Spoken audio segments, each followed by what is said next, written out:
हिंदी में यूपीएससी की तैयारी से संबंधित प्रोग्राम्स को देखने के लिए सब्सक्राइब करें study IQ-IAS Hindi. Hello students, क्या आप जानते हैं कि अगर आपने कहीं गलत जगह पर हॉर्न बजाया तो आप पर कितना जुर्माना हो सकता है? 1000 रुपए तक का। अगर आप आयुर्वेदिक दवाओं को बनाने या बेचने के नियमों का उल्लंघन करते हैं तो आपको कम से कम 6 महीने की जेल हो सकती है। इसके साथ ही अगर बिजली के नियमों का उल्लंघन करते हैं तो आपको कम से कम 3 महीने की सजा और 1 लाख रुपए तक का जुर्माना भरना पड़ सकता है। लेकिन अब मोदी सरकार ने एक बहुत बड़ा निर्णय लिया है और वो लेकर आई है जन विश्वास विधेयक 2.0। यानी कि इस विधेयक में, वास्तव में इसका नाम है जन विश्वास संशोधन विधेयक 2.0 इसलिए कह रहे हैं क्योंकि इससे पहले भी एक विधेयक आ चुका है इसी के बारे में और वह बहुत सारे मामलों में लोगों को रिलैक्सेशन दे चुका है। आज के इस वीडियो में आज हम समझेंगे कि जन विश्वास बिल क्या है और इसके साथ साथ जिन मुद्दों पर चर्चा करेंगे। सबसे पहले जन विश्वास बिल क्या है, किन कानूनों पर असर पड़ेगा, क्यों यह इतना महत्वपूर्ण है, इसकी चुनौतियां क्या होंगी, निष्कर्ष और भविष्य की दिशा क्या होगी, इन सारे मुद्दों पर आज के इस वीडियो में हम चर्चा करने जा रहे हैं। चर्चा को शुरू करने से पहले हमेशा की तरह मैं आपको अपना टेलीग्राम चैनल बताता हूं जो कि है यूपीएससी मेंटोर पंकज सर। आप इसे ज्वाइन कर लीजिए। जिन भी वीडियोस की PDF चाहिए होंगी, वीडियोस के लिंक, वे सारे आपको इसी टेलीग्राम चैनल पर लगातार मिल जाएंगे। तो शुरू करते हैं। आज का टॉपिक जन विश्वास बिल है क्या। वास्तव में जन विश्वास संशोधन प्रावधान विधेयक 2025, जिसे लोग सामान्यतः जन विश्वास विधेयक 2.0 कह रहे हैं, इस बार सरकार ने इस बिल में यह प्रस्ताव रखा है कि 16 अलग अलग कानूनों के अंतर्गत 355 प्रावधानों में बदलाव किए जाएंगे, जिनमें से 288 अपराधों को डिक्रिमिनलाइज किया जाएगा और 67 प्रावधानों को और आसान बनाया जाएगा। यह विधेयक कल यानी कि 18 अगस्त को लोकसभा में प्रस्तुत किया गया और इसके बाद इसे सिलेक्ट कमेटी के पास भेज दिया गया। वास्तव में 2023 में मोदी सरकार जन विश्वास अधिनियम लेकर के आई, जिसमें 42 कानूनों के 183 प्रावधानों को डिक्रिमिनलाइज किया गया था और इस बार करीब 288 अपराधों को डिक्रिमिनलाइज करने की बात हो रही है, जो कि 16 कानूनों के लिए है। अब क्या होगा डिक्रिमिनलाइजेशन में? मान लीजिए आपने पहली बार अपराध किया, पहली बार गलती की, तो आपको कोई जेल नहीं होगी, कोई सजा नहीं होगी, केवल चेतावनी या एडवाइजरी जारी की जाएगी। आपने वही गलती दोहराई तो आप पर भारी जुर्माना लगाया जाएगा। यह व्यवस्था पिछले लगभग यूं मान के चलिए कि 76 से ज्यादा मामलों में लागू होने जा रही है। कई जगहों पर जेल की सजा को पूरी तरह से हटाया जा रहा है और इसके साथ साथ जुर्माने का प्रावधान किया जा रहा है। सबसे खास बात, जो हर 3 साल के बाद जुर्माने की राशि अपने आप 10% तक बढ़ जाया करेगी। तो सरकार इसको एक ऑटोमेटेड वे में भी चलाएगी, जिससे आप हर 3 साल के बाद जुर्माने रिन्यू हो जाएंगे और उनमें 10% की इंक्रीमेंट लग जाएगी। अब हमें यह जानना चाहिए किस प्रकार के कानूनों पर यह लागू होगा। उदाहरण के तौर पर मैं आपको 4 कानूनों के बारे में बताऊंगा: motor vehicle act, apprentices act, central silk board और एपेडा एक्ट। और इसके साथ साथ दिल्ली का एक दिलचस्प मामला है जहां पर पालतू जानवरों को लेकर के मामला है। तो अगर हम मोटर व्हीकल एक्ट की बात करें तो सबसे पहले हम इसी के बारे में समझते हैं। देखिए, अगर किसी भी वजह से आपका ड्राइविंग लाइसेंस एक्सपायर हो जाए तो तुरंत गाड़ी चलाना गैर कानूनी हो जाता है और भारी जुर्माना या कभी कभी जेल का भी प्रावधान हो जाता है। लेकिन अब इस विधेयक के बाद सरकार ने यह डिसाइड किया है कि लाइसेंस रिन्यू कराने के लिए आपको 30 दिन का ग्रेस पीरियड दिया जाएगा। इसके साथ साथ छोटी सी चूक पर तुरंत आपको अपराधी नहीं मान लिया जाएगा। साथ ही स्टेट वाइड रजिस्ट्रेशन जो आप करा रहे हैं अपनी गाड़ी का, या गाड़ी अपनी लेकर के दूसरे राज्य में लेकर के गए हैं, तो आसानी से रजिस्ट्रेशन और ट्रांसफर भी किया जा सकेगा। यह व्यवस्था खासकर उन लोगों के लिए मददगार हो जाएगी जो लोग नौकरी या कामकाज के कारण एक ही राज्य में अलग अलग हिस्सों में गाड़ी चलाते हैं या वो एक ट्रांसफर होते रहते हैं। तो यहां पर लोगों के लिए इजी हो जाएगा। लाइसेंस एक्सपायर होते ही उन्हें सजा नहीं मिलने लगेगी। अप्रेंटिसेस एक्ट के बारे में बात करते हैं। देखिए, ये जो एक्ट है उन युवाओं और छात्रों से जुड़ा हुआ है जो इंडस्ट्री में ट्रेनिंग करते हैं। अब तक छोटी छोटी गलती पर इंडस्ट्री या उस संस्थान को जेल या भारी पेनाल्टी का सामना करना पड़ता था, लेकिन नए बदलावों में कहा गया है कि 11 तरह की गलतियों में पहली बार में सिर्फ चेतावनी जारी की जाएगी। उदाहरण के लिए, अगर कोई इंडस्ट्री समय पर रिपोर्टिंग करने में चूक गई हो या फिर अप्रेंटिस के लिए निर्धारित सुविधाएं पूरी न कर पा रही हो, तो उसे सीधे जेल या जुर्माना नहीं दे दिया जाएगा, उसको पहले सुधरने का मौका दिया जाएगा। अगर उसने वही गलती दोहराई तभी जुर्माना लगाया जाएगा। इसी तरीके से सेंट्रल सिल्क बोर्ड और अपेडा एक्ट की अगर हम बात करें तो ये कानून उन सेक्टर से जुड़े हैं जो हमारे कृषि और निर्यात ढांचे का हिस्सा हैं।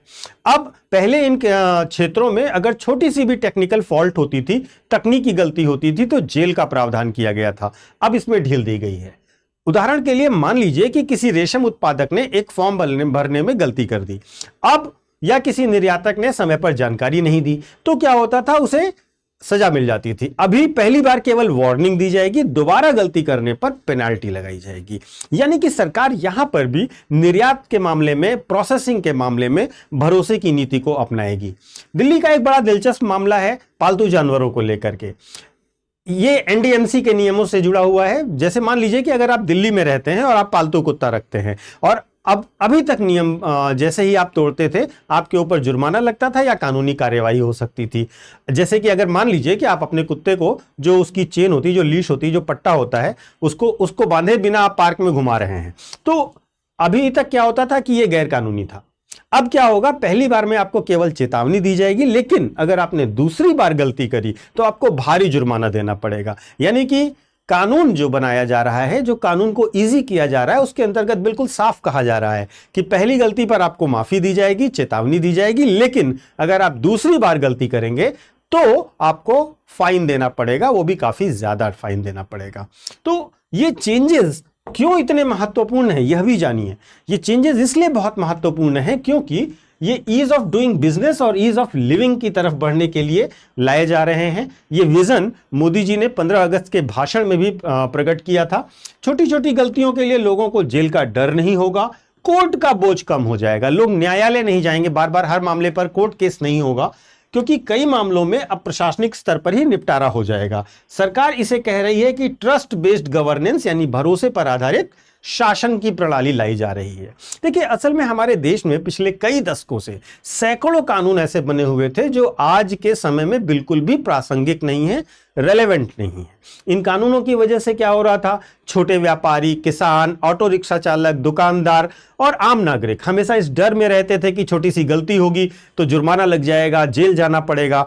लेकिन सरकार ने महसूस किया कि हमें मिनिमम गवर्नमेंट और मैक्सिमम गवर्नेंस की पॉलिसी को अपनाना चाहिए, और ये सारे सजाएं, इस तरीके की जो पनिशमेंट है और जनता को तुरंत गिल्टी मान लेना है, ये मिनिमम गवर्नमेंट और मैक्सिमम गवर्नेंस के प्रिंसिपल के बिल्कुल अगेंस्ट हैं। लोग छोटी छोटी बातों के लिए डरे हुए हैं, तो कैसे अपना व्यापार चलाएंगे, कैसे नए काम की शुरुआत करेंगे, कैसे देश की अर्थव्यवस्था को आगे बढ़ाएंगे।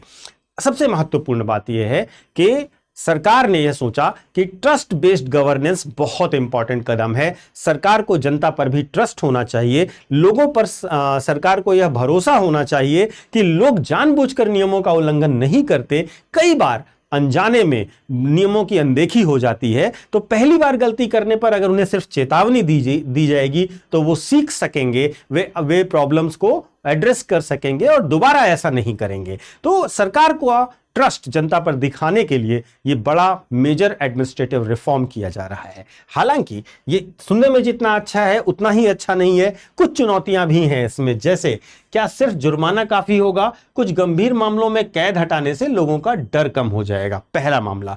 दूसरा रीजन क्या हो सकता है कि अगर प्रशासनिक अधिकारियों को जुर्माना तय करने का अधिकार हो जाएगा तो इसमें भी भ्रष्टाचार बढ़ने की तो संभावना है ही है।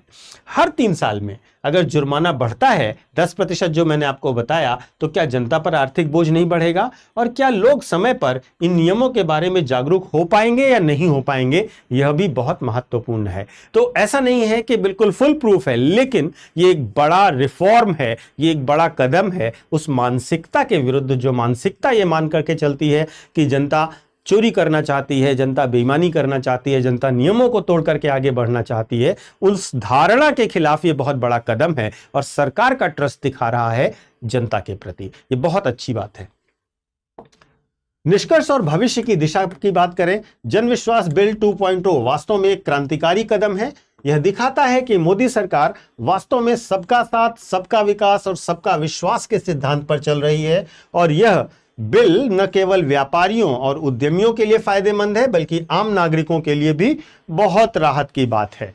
ठीक है, इससे फायदा होगा, इससे लोगों को सबका साथ, सबका विकास, सबका विश्वास की अवधारणा पर विश्वास होगा और सरकार के यह मंत्र भी लोगों की समझ में आएगा कि लोगों के लिए सरकार कर रही है। और इसके साथ साथ केवल इतना ही नहीं, यह भारत को एक आधुनिक, विकसित और व्यापार अनुकूल देश बनाने की दिशा में भी एक महत्वपूर्ण मील का पत्थर साबित होगा। हमारे यहाँ वास्तव में व्यापार करना आसान हो जाएगा तो विदेशी निवेश भी बढ़ेगा, रोजगार के अवसर भी बढ़ेंगे। हालांकि हमें यह जरूर समझना चाहिए कि जब भी हमें कुछ अधिकार दिए जाते हैं तो हमारी जिम्मेदारियां भी बढ़ती हैं, हमारे उत्तरदायित्व भी बढ़ते हैं। सरकार ने हम पर भरोसा किया है तो जनता की भी यह जिम्मेदारी है, लोगों की भी यह जिम्मेदारी है कि उस भरोसे को सही साबित करें और बेहतर ढंग से काम करें। तो आपको इस पूरे जन विश्वास बिल, जन विश्वास विधेयक 2.0 के बारे में पूरे विश्लेषण को जानने के बाद आपको क्या लगता है कि जो चेतावनी देने वाला मॉडल है वो ज्यादा सही है या सजा का डर ज्यादा बेहतर तरीके से लोगों को डिसिप्लिन करके रखेगा? इस बात को कमेंट करके अवश्य बताइएगा। तो चलिए आगे चलते हैं और आगे आपके लिए एक महत्वपूर्ण अनाउंसमेंट है। जो लोग 2026 के लिए यूपीएससी की प्रिपरेशन करना चाहते हैं उनके लिए हमारा प्रतिज्ञा बैच, जो अगस्त मॉर्निंग बैच है हिंदी मीडियम में, वो शुरू हो रहा है 22 अगस्त से मॉर्निंग में 8 बजे से। इस बैच की शुरुआत बेसिक लेवल से होगी और आपको पूरी तैयारी कराई जाएगी यूपीएससी की 2026 को टारगेट करते हुए, जिसमें आपका प्री का पूरा कोर्स और प्री का रिवीजन, मेंस का पूरा कोर्स और मेंस का revision, plus test series, daily answer writing और टेस्ट सीरीज जो ऑब्जेक्टिव टाइप है वो भी कराई जाएगी। इसके साथ आपको 18 बुक का पूरा सेट दिया जाएगा। प्रीलिम्स पास होने के बाद आपको दिल्ली में रहकर मेंस रेजिडेंशियल प्रोग्राम भी दिया जाएगा। इंटरव्यू के लिए यूपीएससी सेलेक्टेड और retired UPSC selected IAS officers के गाइडेंस में आपको इंटरव्यू गाइडेंस प्रोग्राम भी दिया जाएगा। और ये सब कुछ आपको महज 9,999 रुपए की मिनिमम प्राइस पर अवेलेबल होगा। और अगर आप यह बैच ज्वाइन करना चाहते हैं तो शीघ्र ज्वाइन करिए, क्योंकि 22 अगस्त के बाद आपको यह मौका नहीं मिलेगा। और अगर आप इसे ज्वाइन करना चाहते हैं तो आपको एक कोड इस्तेमाल करना होगा और यह कोड है PK Live। ये फैकल्टी कोड है। आप यूपीएससी के संदर्भ में या किसी भी संदर्भ में स्टडी IQ का कोई भी बैच लेते हैं तो आप अगर ये कोड इस्तेमाल करेंगे तो निश्चित तौर पर आपको सबसे सस्ते रेट पर मैक्सिमम डिस्काउंट के साथ आपको बैच मिल जाएगा। अब चलते हैं अपने लास्ट सेगमेंट में, जहां मैं आपसे प्रश्न पूछता हूं और आप कमेंट करके हमेशा उत्तर देते हैं। जन विश्वास विधेयक संशोधन विधेयक 2025 के संदर्भ में निम्नलिखित तथ्यों पर विचार कीजिए। यह विधेयक 16 अलग अलग अधिनियमों के 288 प्रावधानों को डीक्रिमिनलाइज करने का प्रस्ताव रखता है। इस विधेयक का उद्देश्य ईज ऑफ डूइंग बिजनेस और ईज ऑफ लिविंग को बढ़ावा देना है। इस विधेयक के अंतर्गत सभी आपराधिक अपराधों को समाप्त कर केवल जुर्माने का प्रावधान किया गया है। आपको बताना है कौन से सही हैं, 1 और 2, 2 और 3, 1 और 3 या 1, 2, 3।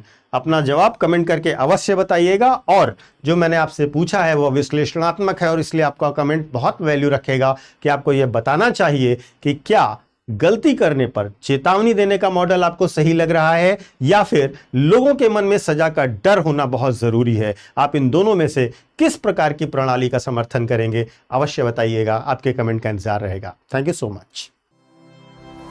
स्टडी IQ IAS, आपका सिलेक्शन हमारा मिशन।